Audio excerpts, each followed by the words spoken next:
मोहने ते सगाई तालांग जुड़ावे आडी गहीर ते दुलड़ तालांग तोले मोहने ते सगाई तालांग जुड़ावे आडी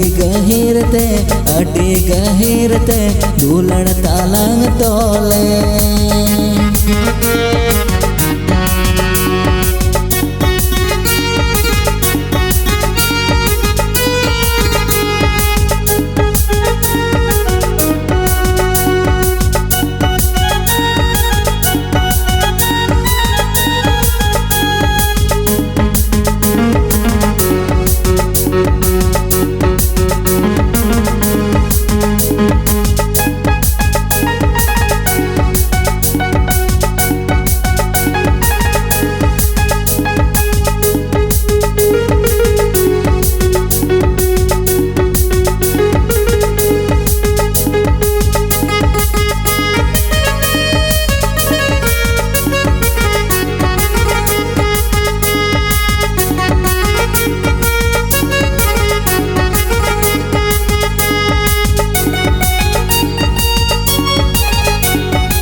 बागियाने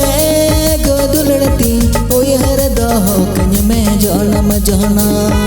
आलम बागियाने गोदुलड़ती ओहर दहो कन्य में जनम जना ओहर दहो कन्य जनम जना ओहर दहो कन्य जनम जना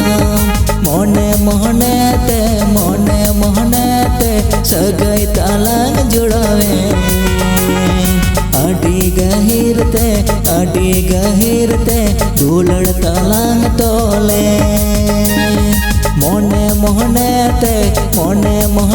ते सगाई तालांग जुड़ावे आडी गहीर ते दुलड़ तालांग तोले।